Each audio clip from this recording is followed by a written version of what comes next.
Bonsoir à toutes, on se retrouve en live, il est 19h07, 19h16. J'espère que vous allez bien. Aujourd'hui, dans ce live, nous allons parler de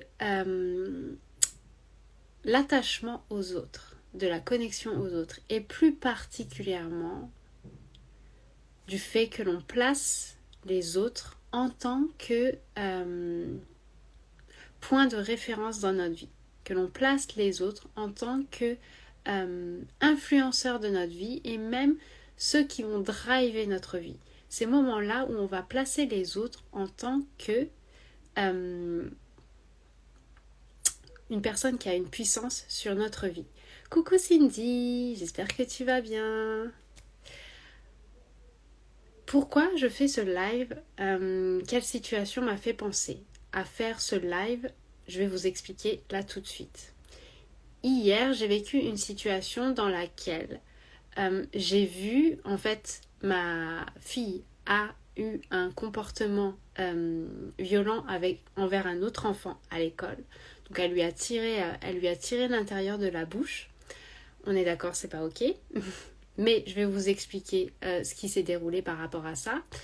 Et donc plein de choses ont expliqué pourquoi elle a fait ça, mais ce n'est pas ok, on est d'accord. Et ce qui s'est passé, c'est qu'à la suite de ça, j'ai vu que le papa, attendait justement que ma fille s'excuse auprès de son enfant. Il attendait justement que ma fille lui dise pardon auprès de son enfant. Et plus particulièrement, ce qui s'est passé, c'est que le papa a amené carrément l'enfant en face de ma fille pour justement recevoir ce pardon, faire en sorte qu'elle reçoive le pardon de la part de ma fille. Donc elle reçoive le pardon pour avoir été victime de violence physique.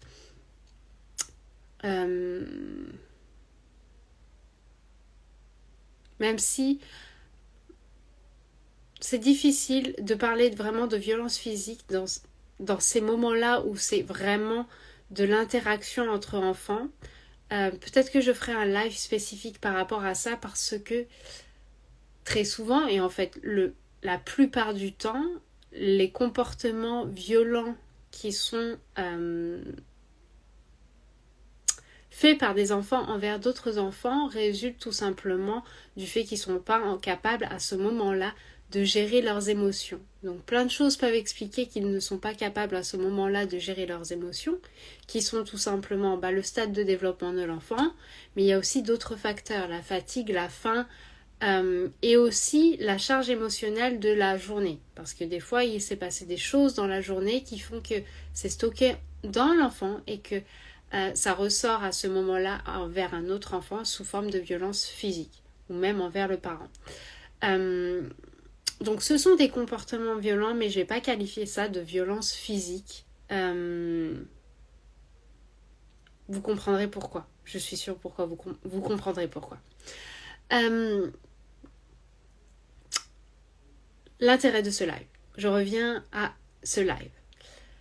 Pourquoi je fais ce live? Parce que c'est important de comprendre que ces actions, justement, où on amène l'enfant à voir un autre enfant pour recevoir le pardon, c'est montrer à l'enfant que l'autre à l'extérieur de lui a une puissance sur lui, a une puissance sur sa vie, a une puissance sur comment il devrait être, sur les prochaines étapes justement de son évolution.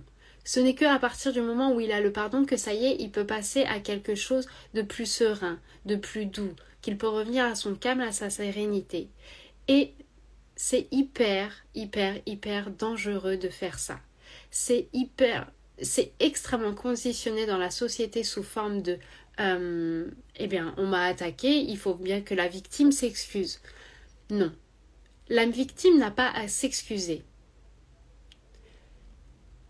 En tout cas, là, on n'a pas à attendre que la victime s'excuse. La victime, oui, peut s'excuser.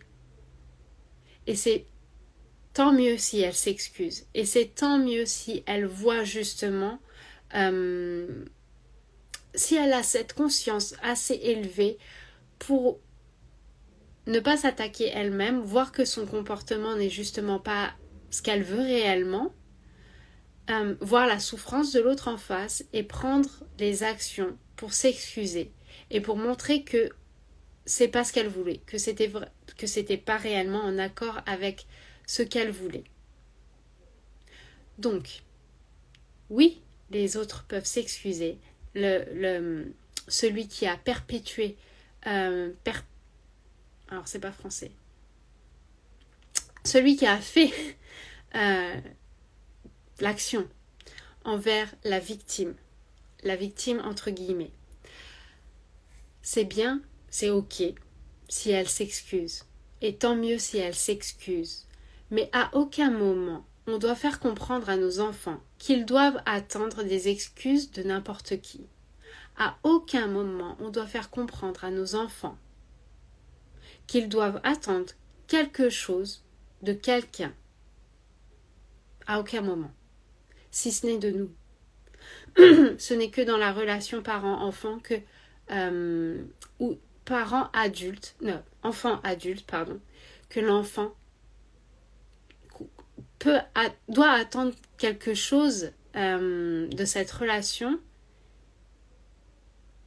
mais c'est pas quelque chose qu'on lui enseigne en fait. C'est inné, c'est là, c'est présent, c'est comme ça. C'est inné, c'est pas un enseignement. Là, dans ces moments-là, on est en train d'enseigner à l'enfant qu'il doit attendre quelque chose d'un autre enfant, qu'il doit attendre quelque chose plus tard d'un autre adulte. On donne là, on montre à l'enfant là que les autres personnes qui en plus ont eu des comportements irrespectueux envers lui ont un pouvoir de décider sur lui. C'est à travers le pardon que ça y est, les choses vont disparaître. Ça y est, les choses vont aller mieux. Non, à aucun moment, on doit montrer à l'enfant qu'il doit attendre quelque chose de quelqu'un d'autre. Et surtout dans ces cas-là, surtout dans les cas où justement la personne en face de lui l'a attaqué, la personne en face de lui a été irrespectueuse. Oui, il y a des raisons, mais elle a quand même été irrespectueuse à ce moment-là. L'enfant a toute sa puissance, l'enfant a toutes ses capacités pour se guérir. Il a toutes ses capacités pour retourner à son calme, à sa sécurité intérieure, à sa puissance. Il a toutes les capacités pour ça.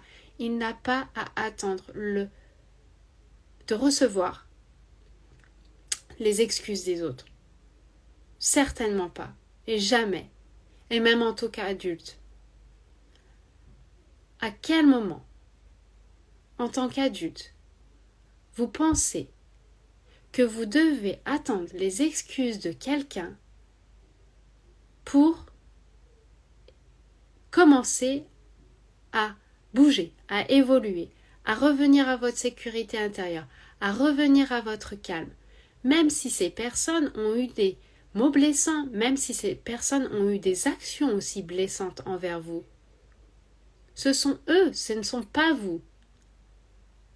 Ce ne sont pas eux qui vont décider si vous passez à autre chose, si vous évoluez. C'est pas eux qui décident, c'est vous qui décidez. Vous n'allez pas attendre que les personnes s'excusent pour pouvoir passer à autre chose. Et quand je dis passer à autre chose, ça ne veut pas dire mettre les choses sous le tapis et pardonner à l'autre et accepter ce qu'a fait l'autre. Parce que ça fait aussi partie de notre rôle en tant que parents. De leur faire comprendre qu'ils n'ont pas à attendre les excuses des autres, mais deuxièmement, qu'ils sont capables, qu'ils peuvent prendre les décisions concrètement en fonction justement de ce qu'ils ont vécu, en fonction du comportement des autres en face d'eux. Que ces personnes s'excusent ou ne s'excusent pas. l'enfant peut aussi mettre ses limites. Et ça commence dès le plus jeune âge. Ça commence dès cet âge-là, d'être capable de mettre des limites. Mais à aucun moment on doit donner une quelconque capacité à l'autre de guider notre vie, de guider notre état émotionnel et d'être un obstacle ou celui qui permet de passer à l'étape suivante pour nous. Non, jamais. Jamais. Pourquoi attendre les excuses de quelqu'un? On n'a pas à attendre les excuses de quelqu'un. Personne n'a à attendre les excuses de quelqu'un. La personne s'excuse, ok. Tant mieux. Mais ça ne change rien pour nous.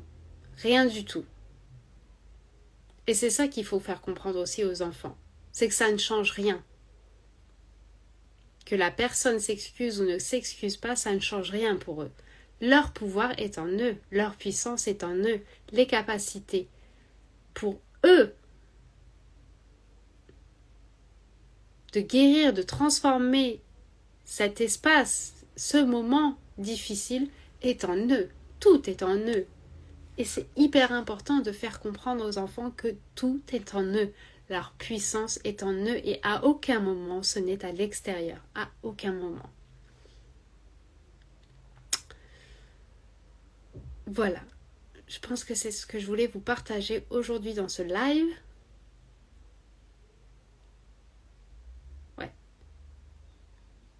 C'est ce que je voulais vous partager aujourd'hui dans ce live. Je vous dis donc à demain pour un autre live. Ciao!